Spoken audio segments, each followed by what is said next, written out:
उत्तराखंड की जनसंख्या संक्षिप्ति जनगणना 2011 के अंतिम आंकड़े 31 मई 2013 को जारी किए गए थे। 2011 की जनगणना के अनुसार राज्य में कुल 33,83,410 मकान थे, जिसमें से 25,12,569 ग्रामीण और 87,08,41 नगरीय थे। 2011 की जनसंख्या की कुल आबादी देश का प्रतिशत रही थी 0.83, जबकि 2011 में भी कुल आबादी देश के प्रतिशत में लगभग 1,86,292 संख्या थी और ये 0.83% रही थी।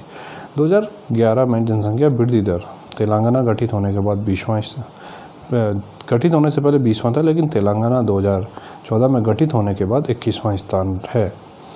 2011 जनसंख्या के अनुसार जनसंख्या में पर्वतीय आबादी है 64.90% और मैदानी आबादी है 35.10%। राज्य में कुल आबादी गढ़वाल और कुमाऊं में है 58.07 और कुमाऊं में है 41.93%।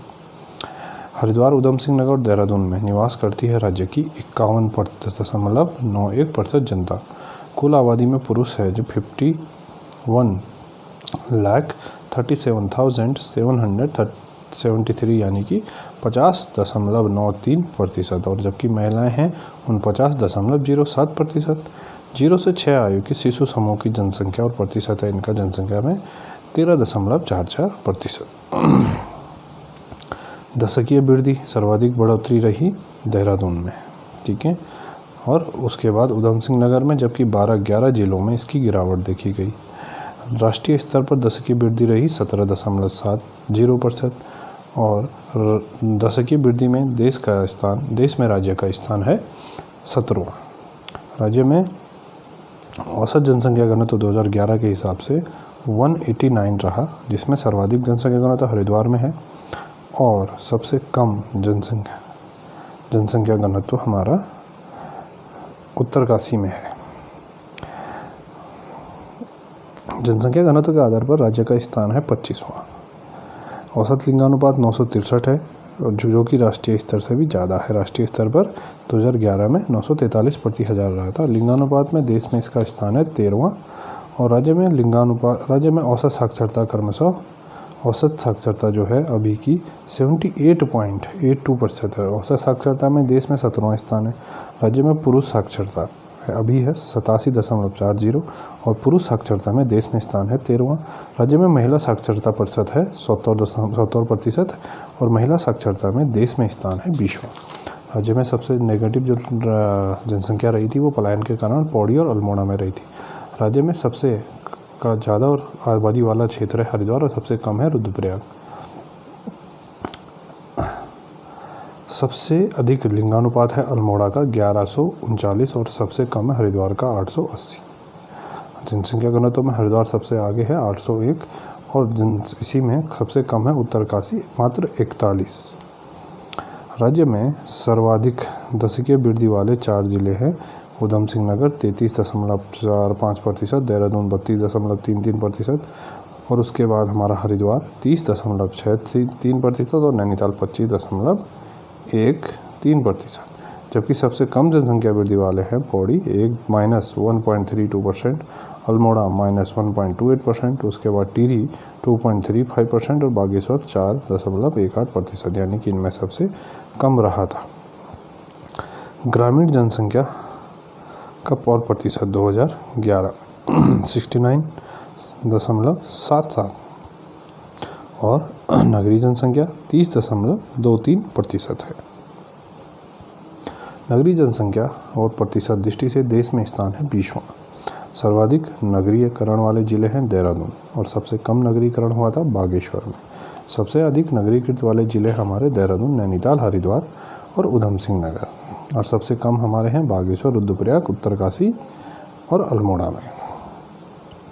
2011 के अनुसार राज्य में कुल नगर समूह है 116, ठीक है। 1 लाख से अधिक जनसंख्या वाले हैं देहरादून, हरिद्वार, हल्द्वानी, काठगोदाम, रुद्रपुर, काशीपुर और रुड़की। ये शहर है जहाँ पे सबसे ज़्यादा जनसंख्या, और यही हमारे अभी इसमें कोटद्वार भी है, ये हमारे नगर निगम बन चुके हैं। अनुसूचित जाति का कुल जनसंख्या में प्रतिशत है 18.8%। अनुसूचित जाति का लिंगानुपात है 936। सर्वाधिक और सबसे कम अनुसूचित जाति जनसंख्या वाले जिले हैं, सर्वाधिक है हरिद्वार में और सबसे कम है चंपावत में। सर्वाधिक अनुसूचित जाति वाले 4 जिले घटते क्रम में हरिद्वार, उधमसिंह नगर, देहरादून और नैनीताल, जबकि बढ़ते क्रम में 4 जिले हैं चंपावत, रुद्रप्रयाग, बागेश्वर और चमोली। अनुसूचित जाति की औसत साक्षरता रही थी 74.4% और अनुसूचित जाति में लिंगानुपात रहा था 963%, 963,000 पे। अनुसूचित जाति में महिला साक्षरता 84.3% है, जबकि पुरुष साक्षरता 64.1%, यानी कि अनुसूचित जाति में महिला साक्षरता अधिक रही थी। अब बात करते हैं अनुसूचित जनजाति। अब अनुसूचित जनजाति का लिंगानुपात 963 रहा है, और अनुसूचित जाति का लिंगानुपात 936 था। सर्वाधिक और सबसे कम अनुसूचित जाति वाले हैं उधमसिंह नगर, सर्वाधिक अनुसूचित जनजाति पाई जाती है, जबकि रुद्रप्रयाग में सबसे कम अनुसूचित जनजाति पाई जाती है। सर्वाधिक अनुसूचित जनजाति वाले 4 जिले घटते क्रम में उधमसिंह नगर, देहरादून, पिथौरागढ़ और चमोली है, जबकि सबसे कम वाले हैं रुद्रप्रयाग, टिहरी, अल्मोड़ा और चंपावत। अनुसूचित जनजाति की औसत साक्षरता 73.9% है और अनुसूचित जाति में पुरुष साक्षरता 83.8% है, जबकि महिला साक्षरता 62.5 है। अनुसूचित जनजाति में सर्वाधिक और सबसे कम साक्षर जिला है, सर्वाधिक साक्षर जिला रुद्रप्रयाग है और सबसे कम साक्षर जिला हमारा हरिद्वार है। 2011 के अनुसार प्रदेश में कुल जनसंख्या, अकार्यशील जनसंख्या थी 61.61%, यानी कि जो किसी न किसी पर आश्रित रहे हैं उनकी ये बात हो रही है। अब हम बात करते हैं राज्य में नई स्वास्थ्य और जनसंख्या नीति की घोषणा की गई थी 2013 में, ठीक है। अब बात करेंगे अनुसूचित जाति और जनजाति का कुछ संक्षिप्त। राज्य में अनुसूचित जाति की कुल जनसंख्या है 18,92,516, यानी कि 18.8%। अनुसूचित जाति का लिंगानुपात 936 है, ये अभी तक हम इसे पढ़ चुके हैं। और राज्य की विधानसभा की 70 सीटों में 13 सीटें हैं आरक्षित। राज्य लोक सेवा में अनुसूचित जातियों को जो आरक्षण मिलता है 19% मिलता है, और राज्य सरकार 20 लाख तक के ठेकों को एसटी हेतु आरक्षण है 10%, ठीक है। अब हम बात करते हैं अनुसूचित जनजाति की। इसमें राज्य की मुख्य रूप से जौनसारी, थारू, भोटिया, बोक्सा राजी जनजातियां निवास करती हैं, जिन्हें अनुसूचित जनजाति घोषित किया था 1967 में। 2011 की जनगणना के अनुसार राज्य में अनुसूचित जनजातियों की जो संख्या है उसमें सबसे पहले है थारू, ये है 91,342। उसके बाद है जौनसारी, ये 88,666। उसके बाद है बुक्शा, ये है 54,037, और उसके बाद भोटिया और राजी आते हैं। राज्य की जो अनुसूचित जनजाति की जनसंख्या में प्रतिशत है मात्र 2.9% है, यानी कि 2,91,903 इनकी कुल संख्या है, और इनकी जो लिंगानुपात रहा है 963 रहा है। और सर्वाधिक अनुसूचित जनजाति उधमसिंह नगर में पाई जाती है और सबसे कम पाई जाती है हमारी रुद्रप्रयाग में। राज्य की सेवा में अनुसूचित जनजाति हेतु 4% सीटें आरक्षित होती हैं, और विधानसभा की जो सीटें हैं 2 सीटें इनके लिए आरक्षित हैं, एक है चक्राता और एक है नानकमत्ता में। राज्य की द्वितीय सर्वाधिक पहले तो सर्वाधिक जनसंख्या वाली जो अनुसूचित जनजाति है वो है थारू, और द्वितीय है जो हमारा वो है जौनसारी। जौनसारी की सर्वाधिक जो जनसंख्या है वो जौनसार के भावर देहरादून में पाई जाती है। जौनसारी लोग मंगोल और डोमो प्रजातियों के मिश्रण हैं, जो कि बटे हुए हैं 3 वर्ग में। जौनसारियों का परिवार कैसा होता है? ये होता है संयुक्त परिवार पितृसत्तात्मक। पहले जौनसारी में प्रचलित था बहुपति विवाह। पहले जौनसारी लोग ग्राम पंचायत की जगह एक समिति होती थी, उसका नाम था खुमरी। खुमरी के मुखिया को ग्राम सेना कहा जाता था। जौनसारी लोग हिंदू धर्म को मानते हैं। महाशु, वासिक, बोठा, पांडव, पवासी, चोलदा आदि इनके प्रमुख देवता हैं जौनसारी को, जबकि मुख्य देवता महासु शिव है। ये अपने को पांडवों का वंशज मानते हैं और इनका मुख्य तीर्थ स्थल हनोल है। जौनसारी दशहरा को पांडव कहते हैं, जबकि विजयदशमी को पायंता, बिस्सु बैसाखी, पंचाई दशहरा, दियाई दीपावली, माघ नुणाई जागड़ा आदि सब जौनसारियों के प्रमुख त्यौहार हैं। भादो महीनों में जौनसारी जागड़ा नामक त्यौहार मनाते हैं, जो कि महासु देवता का है। जौनसारी माघ त्यौहार मनाते हैं पूरे माघ भर। जौनसारी अप्रैल में 4 दिन तक बैसाखी त्यौहार मनाते हैं, जिन्हें स्थानीय भाषा में बिस्सू कहा जाता है। भेड़ पालक जौनसारियों द्वारा नुणाई त्यौहार मनाया जाता है, जिसे सावन में। जौनसारी भाषा में मेले को कहते थे मौन या मौन।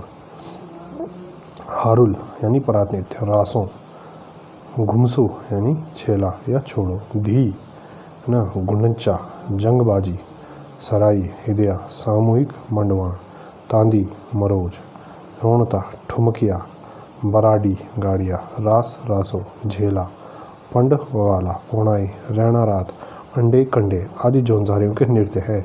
आज़ाद हिंद फौज के सिपाही केसरी चंद जौनसारी के बलिदान दिवस 3 मई को लगता है, जिसे ये चौली थात कहते हैं। ठीक है, चौली थात में एक मेला लगता है। जौनसारियों में खसास वर्ग में आते हैं ब्राह्मण और राजपूत। जौनसारियों के हरिजन खसास वर्ग में आते हैं डोम, कोल्टा, कोली व मोची। फादर ऑफ जौनसारी सम्मान से सम्मानित जौनसारी हैं भगवंत सिंह चौहान, भाव सिंह चौहान। जौनसारी के प्रथम समाज सेवी हैं केदार सिंह। वीर केसरी चंद्र जौनसारी आज़ाद हिंद फौज में रहे थे। 3 मई 1945 को इन्हें फांसी दी गई थी। उनके ही बलिदान दिवस पर 3 मई को चौली थात में मेला लगता है। जौनसार के प्रथम कवि पंडित शिवराम, जिनकी रचना है वीर केसरी। जौनसार क्षेत्र के आधुनिक कवि हैं रतन सिंह जौनसारी। जौनसार संगीत के जनक हैं नंदलाल भारती जौनसार। जौनसार में राजनीतिक जागरूकता का जनक माना जाता है गुलाब सिंह को। राज्य के कुल थारू आबादी में ज़्यादातर लोग निवास करते हैं उधम सिंह नगर में। जनसंख्या की दृष्टि राज्य में कुमाऊं क्षेत्र का सबसे बड़ा जनजातीय समूह है थारू। सामान्यतः थारुओं को माना जाता है किरात वंशज। सामाजिक रूप से थारू लोग बटे हैं कई गोत्रों कुरियों में। बड़, वायक, बट्टा, रावत, भृतियों, महतो, डहैत थारू के हैं गोत्र या कुरिया। थारुओं के शारीरिक लक्षण ज़्यादा मिलते हैं मंगोल प्रजाति से। अवधि मिश्रित पहाड़ी, नेपाली और भावरी भाषा बोलते हैं थारू।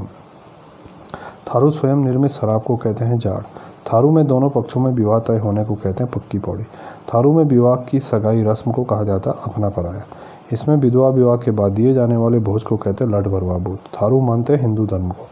पछावन, खड़गा भूत, काली, नगराई, भूमिया, कुरो, राकत, कलुआ आदि थारू लोगों के देवी देवता। बजहर नामक त्यौहार मनाते हैं ज्येष्ठ बैसाख में। दीपावली को थारू लोग मनाते शोक पर्व के रूप में। होली के अवसर पर थारू लोग कौन सा नृत्य करते हैं? खिचड़ी नृत्य। थारू लोगों की अर्थव्यवस्था आधारित है कृषि, पशुपालन व आखेट पर। भोटिया एक अर्धघुमंतु जनजाति है जो कि राज्य के उत्तरकाशी, चमोली, पिथौरागढ़ आदि जिलों में 291 ग्रामों में निवास करती है और इसकी सर्वाधिक आबादी पाई जाती है पिथौरागढ़ में। उत्तरकाशी में अंगर, जादुंग, नेलंग आदि भोटांतिकों के अंतिम गाँव हैं। चमोली में माणा, मलारी, नीति, टोला, मारतोली आदि भोटांतिकों के अंतिम गाँव हैं।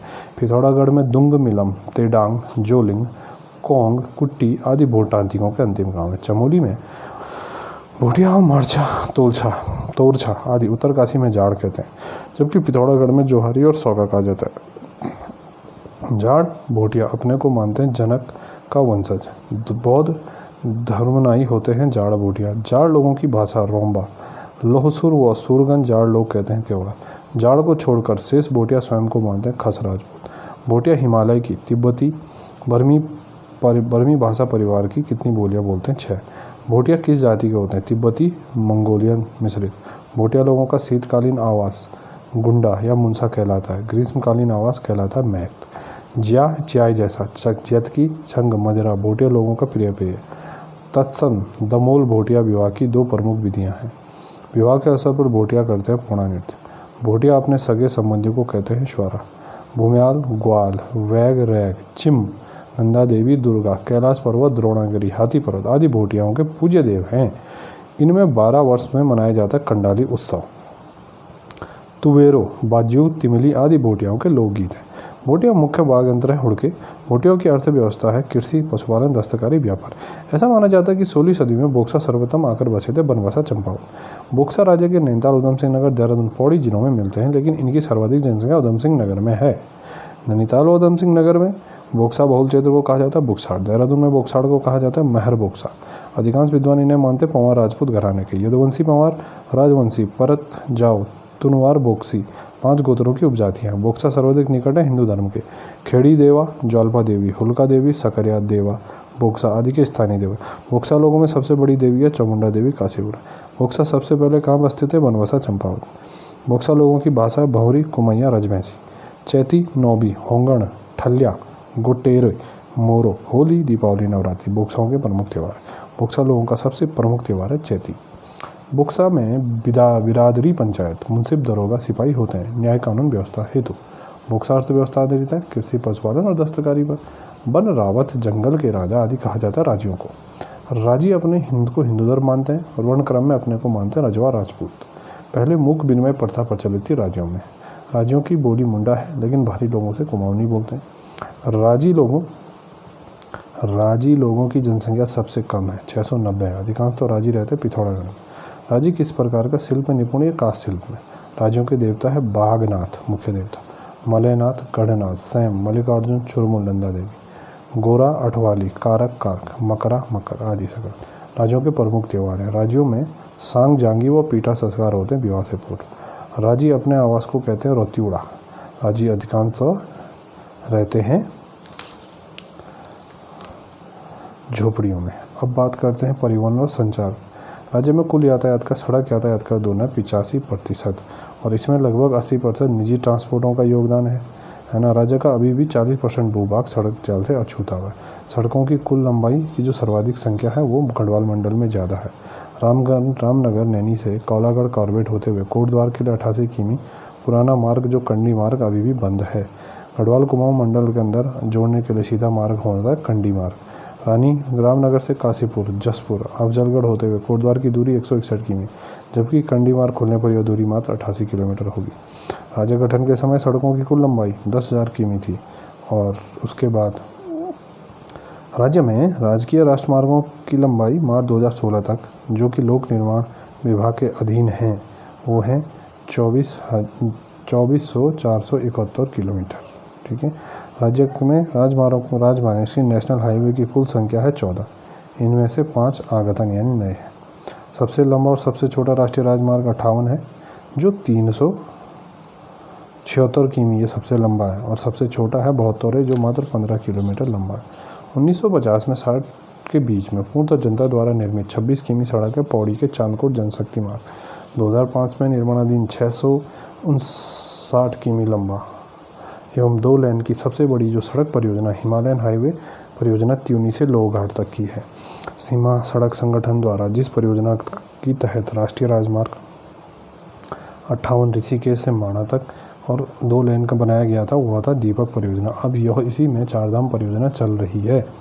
5 सड़कों का चौराहा है टिहरी जिले में। देहरादून से गुजरने वाला राष्ट्रीय राजमार्ग 72 और 72 है। सड़क परिवहन चालक प्रशिक्षण केंद्र देहरादून, पौड़ी, अल्मोड़ा और हल्द्वानी में है। अंतर्राज्यीय बस अड्डा प्रस्तावित हल्द्वानी में है। राज्य में पंजीकृत वाहनों हेतु यूके सीरीज शुरू किया गया था 1 नवंबर 2007 से।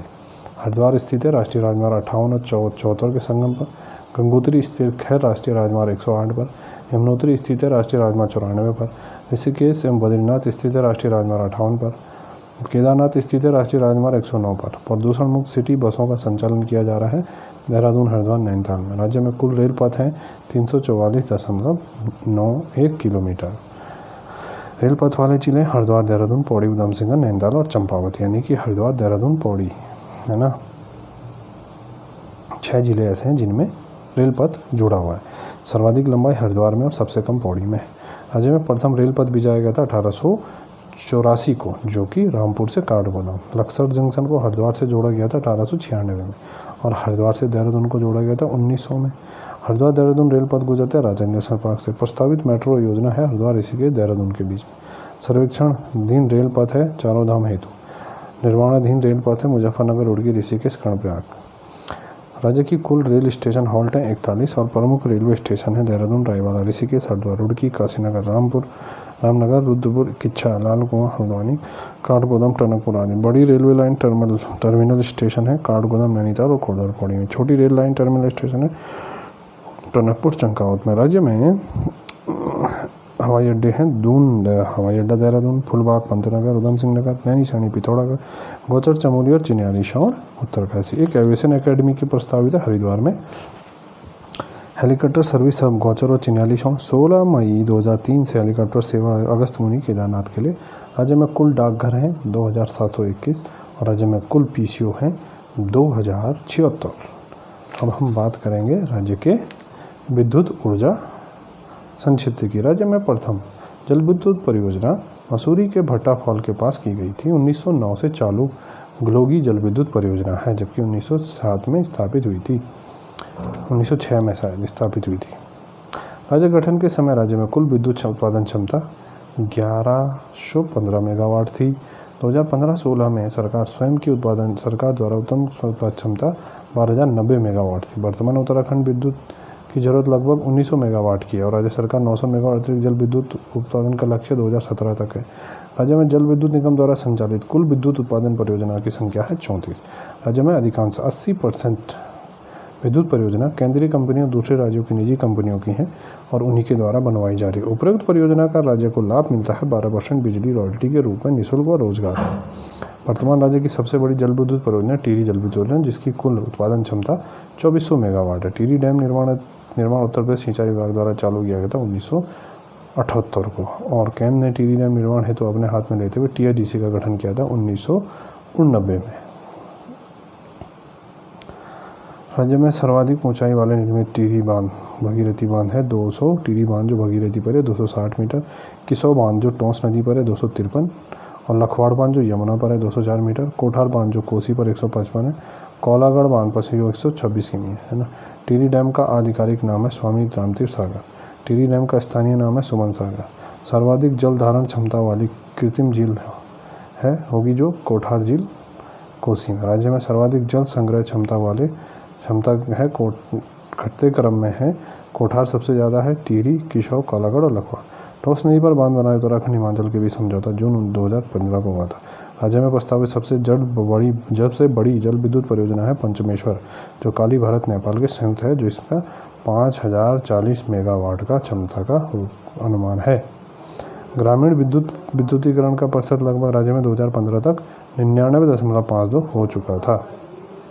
उपरोक्त नीति के अनुसार 2 से 25 मेगावाट जल विद्युत परियोजना का विकास किया जा सकता है स्थानीय निजी क्षेत्र की भागीदारी से। नवीन ऊर्जा नीति की घोषणा की गई 29 जनवरी 2008 को। नवीनीकरण नीति में अक्षय ऊर्जा स्रोतों 2020 तक विद्युत उत्पादन लक्ष्य 100 मेगावाट। राज्य में गैर परंपरागत ऊर्जा के विकास की जिम्मेदारी उत्तराखंड अक्षय ऊर्जा विकास अभिकरण उड़ेड़ा पर है। उड़ेड़ा का मुख्यालय अल्मोड़ा में है। अंतर्राष्ट्रीय सीमावर्ती परिवारों में उड़ेड़ा द्वारा तक वितरित लालटेन जो है वो है 80,859। नया पंचायत मुख्यालय ग्राम मुगेली उड़ेड़ा द्वारा अब तक किए गए लाइट स्ट्रीट का 13,003। राज्य में उड़ेड़ा के माध्यम से सरकारी निजी क्षेत्रों में 2018 तक अक्षय ऊर्जा का लक्ष्य रखा है 500 मेगावाट का। पवन ऊर्जा आधारित 2.4 मेगावाट की प्रथम परियोजना टिहरी में प्रस्तावित है। राज्य में जियोथर्मल यानी गर्म जल स्रोत विद्युत उत्पादन हेतु सर्वेक्षण स्थल है तपोवन, गंगनानी और दारमा में। सर्वाधिक सौर ऊर्जा वाले जिले हैं हरिद्वार और उधम सिंह नगर।